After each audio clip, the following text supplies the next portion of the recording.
बहुत लोगों ने पसंद किया है, लेकिन आज गुजराती में प्रेजेंट कर रहे हैं आप लोग, क्या कहना चाहेंगे? जी, मराठी में शो प्ले 25 साल से चल रहा था। वहाँ उस समय बहुत कंट्रोवर्सी वगैरह हुई थी, लेकिन 25 साल सक्सेसफुली चला था। फिर हम लोगों ने ये प्ले इंग्लिश में किया, हिंदी में किया, बहुत अच्छा रिस्पॉन्स मिला हमको। हर शो में स्टैंडिंग ओवेशन, लोग रोते थे ऑडियंस में। तो हमने सोचा, हर दफ़ा लोग पूछते थे, ये लोग आप प्ले गुजराती में क्यों नहीं कर रहे? तो हमने बहुत दिनों के बाद फिर ये गुजराती में करने का सोचा, और अभी एक फैंटास्टिक कास्ट मिल गई है हमको, तो मेरे ख्याल से बहुत अच्छा जाएगा शो। और ये टॉपिकल भी है। अभी पाकिस्तान के बारे में उसमें बोलते हैं, पाकिस्तान का जो डिवीज़न हुआ था उसके बारे में बोलते हैं। तो आई थिंक ये टॉपिकल भी बहुत है और लोगों को पसंद भी आएगा। And we have a great cast. Commercial place होते हैं, आर्ट प्लेस होते हैं, तो व्यावसायिक रंगभूमि जो है और उससे व्यतिरिक्त जो एक रंगभूमि है, उसमें बहुत सारे प्रयोग किए जाते हैं। लेकिन ऐसा प्रयोग शायद पहली ही बार हो रहा है गुजराती में कि जो नाटक मराठी में इतना सफल रहा, हिंदी में इतना सफल रहा, अंग्रेज़ी में भी इतना सफल रहा। और जब मैं इसी नाटक का एक अंग्रेज़ी प्रयोग देखने के लिए आया था और तब मैं मध्यांतर में बाहर लोगों को सुन रहा था, तो उनमें चर्चा हो रही थी कि ये गुजराती में क्यों नहीं होता। तब जाके मुझे ये ज्ञात हुआ कि वो जो प्रेक्षक वहाँ खड़े थे वो गुजराती थे और वो इंग्लिश प्ले देखने आए थे। और चूंकि उनके मन में एक ऐसी जंखना थी कि नहीं, ये गुजराती में भी होना चाहिए इसका मंच। और जब हमने इसको प्रेजेंट करने का सोचा, तो ऑब्वियसली जो निर्माता हैं वो और जो दिग्दर्शक हैं वो दो बहुत अहम पहलू हैं। तो आइडियाज़ एंटरटेनमेंट बहुत पहले से ही विचार प्रेरक चीज़ें देता रहा है।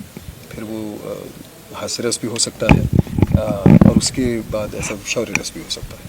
भरत दाभोलकर जी का जब नाम जुड़ता है तब ऐसा लगता है कि कुछ ना कुछ ऐसा होगा जो जब आप रंग मंदिर से घर जाते हैं, नाट्य मंदिर से घर जाते हैं, तो एक सोचने पे मजबूर कर देने वाली बात। क्योंकि शायद नथुराम गोडसे जब भी नाम आता है तो हर किसी को अपने स्कूल कॉलेज में पढ़ी हुई वो इतिहास की किताबें, वो भूगोल की किताबें याद आती है, जहाँ पे भारत का एक अखंड भारत का जो एक नक्शा था वो दिखाया जाता है। और फिर जो टुकड़े हो गए, टुकड़ों के बारे में हर किसी ने सुना है, टुकड़े किसने किए वो भी सुना है, और टुकड़े किन वजह से हुए ये भी किसी ने सुना है। लेकिन जब गांधीवध की बात आती है, गांधी जी की हत्या की बात आती है, तो हमेशा से विवाद से घिरा हुआ एक ऐसा सब्जेक्ट है। तो इसके बारे में हर किसी को मालूम है कि जो उन्होंने निवेदन दिया था, लेकिन क्यों मारा था, इस बंदूक का वो जो चित्र है उसके पीछे के जो कारण हैं, और नथुराम गोडसे ने गांधी वध क्यों किया, वो गांधी हत्या थी या गांधी वध था, ये देखने के लिए नाटक देखना पड़ेगा। ગુજરાતી ઓડિયન્સ માટે શું મેસેજ છે તમારો? ગુજરાતી ઓડિયન્સ માટે માત્ર એટલું જ કહીશ કે ઘણા બધા નાટકો આપણે જોતા જ હોઈએ છીએ, ખૂબ બધો આનંદ કરતા હોઈએ છીએ, સહપરિવાર આપણે જઈને હસતા પણ હોઈએ છીએ, ઘણીવાર રડતા પણ હોઈએ છીએ, આંખો સજળ થઈ જાય છે। પરંતુ આપણે બધાને ખ્યાલ છે કે ગુજરાતી રંગભૂમિનો એવો એક જમાનો હતો કે જ્યારે તમે નાટ્યગૃહમાંથી ઘરે જાઓ ત્યારે ઘરે પણ એની ચર્ચા થાય, ઘરે જતી વખતે ગાડીમાં પણ એ નાટકની ચર્ચા થાય, અને ત્યારે ઘરે પહોંચીને તમે બીજા લોકોને પણ કહો કે આ નાટક કેવું હતું ને ખરેખર આપણે જવું જોઈએ। તો એવા નાટકો જેવું જ બનતા હોય છે। અને એમાંનું એક નાટક જેની વાર્તા બધાને ખબર છે, પણ એ વાર્તા પાછળની હકીકત એ બધાને હજી ખબર નથી। તો એ બહાર લાવવાનો એક પ્રયાસ, એક ખૂબ જ સુંદર એનું નાટ્યાંકન કરવામાં આવ્યું છે। અને લોકોને જાણીને બહુ આનંદ થશે કે આ નાટકના રિસર્ચમાં ઘણા થોથા તો ઉથલાવ્યા છે, પણ એની સાથે સાથે નથુરામ ગોડસેનો જે ઓરિજિનલ મૃત્યુપત્ર છે, એમના જે ઓરિજિનલ કપડાં હતા છેલ્લી વખતે એમના અંતિમ ક્ષણે, અને એમની અસ્થિઓ જે આજની તારીખમાં પૂનામાં છે, એ ટીમે જઈને જોઈ છે અને ખૂબ બધું એના વિશે અભ્યાસ કર્યો છે, અને ત્યારબાદ આ નાટક હવે તમારા સમક્ષ આપી રહ્યા છે। आप क्या कहना चाहेंगे? बहुत अच्छा प्ले है, और मैं जब इस टीम के साथ जुड़ी, सबसे ज़्यादा जबकि पता होना चाहिए सबको, लेकिन सबसे ज़्यादा मुझे नथुराम के बारे में और गांधी जी के बारे में मुझे अब जाके पता चला है। वो सबसे बड़ी बात है कि मतलब जो रियलिटी रहती है उसके बारे में किसी को बताया ही नहीं गया, ना तो स्कूल में ना कॉलेज में, कि हकीकत क्या थी, हमारे भारत की हकीकत क्या थी। तो एक्चुअली ये हकीकत देखने के लिए सबको ये प्ले देखना चाहिए। और ऑब्वियसली ये प्ले हिंदी और मराठी में एंड इंग्लिश में बहुत बहुत चर्चित और प्रसिद्ध रहा है। तो देखते हैं अभी हमारे गुजराती ऑडियंस कैसे रिस्पॉन्स करती है। ये पूजा का सामान है। Thank you. आइए प्लीज सब लोग। प्रीमियर है राइट।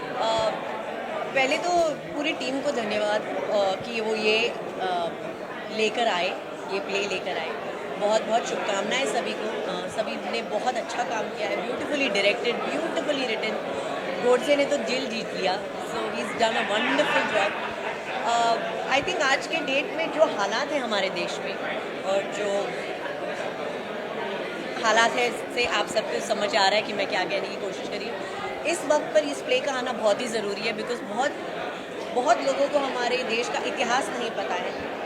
जो कम्युनल डिवाइड आज के डेट में है, उन लोगों के लिए जिनके मन में नफरत है, उनके लिए ज़रूरी है ये प्ले देखना। तो प्लीज़ आइए और देखिए और इतिहास को जानिए, वो इतिहास जो इतने सालों से दबा हुआ, छिपाया हुआ है।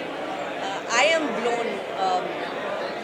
बहुत सारी चीज़ें थी जो मुझे भी नहीं पता थी और आज जानने के बाद दिल दहक गया है। सो kudos to the team and I hope they do many shows और ये जितने लोगों तक वो पहुंचा सके प्लीज़ पहुंचाएं, क्योंकि ज़रूरी है। और पारितोष सर के साथ आपने काम भी किया है जी। क्या कहना चाहेंगे, उनको क्या शुभकामनाएं होंगी आपकी तरफ से? आई थिंक ऐसा प्ले इस समय पर इस सिचुएशन में लेकर आना एक गट्स का काम है और वो सिर्फ परितोष ही कर सकता था। I am sure Bharat sir बहुत लोगों के पास ये प्ले लेकर गए थे और हर किसी ने रिजेक्ट किया, because it is based on Gandhi ji and his death, and Paritosh had the guts to do it and I salute him for that. So all the best to him. I hope बहुत सारे shows और ये लोगों तक पहुंचना चाहिए, मतलब हर किसी को ये प्ले देखना चाहिए और स्पेशली आज की यंग जनरेशन को देखना चाहिए जो नफरत पाल के बैठी है अपने दिल में, उनको ये प्ले ज़रूर देखना चाहिए। Thank you so much. Thank you. हुआ है आपके ऊपर और कितना इम्पोर्टेंट है आज के टाइम में इस तरह का लाना, और 25 साल से मराठी लैंग्वेज में चल रहा था, फाइनली जो है गुजराती लैंग्वेज में आया है, क्या कहना चाहेंगे? कि सबसे पहले तो 25 साल तक जो प्ले चलता है तो डेफिनेटली उसमें कोई तथ्य है, कोई मुद्दा है, कोई इमोशन है जो इतना महत्व का है कि वो 25 साल तक चला, कंट्रोवर्सी होने के बावजूद भी चला।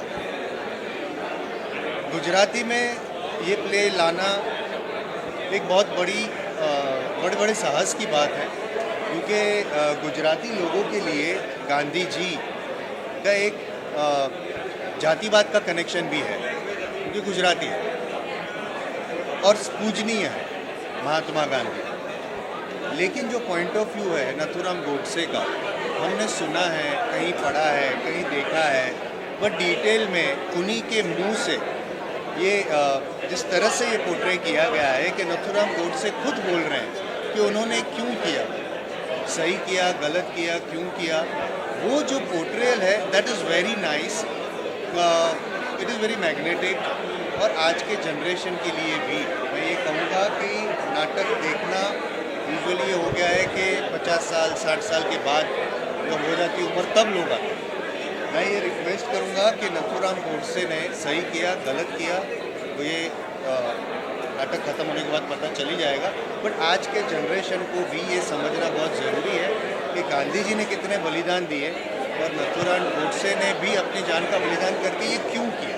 It's a very nice subject, it is history, it is reality and it has to be portrayed, and it is being portrayed very nice by Bharat sir, by Paritosh Painter.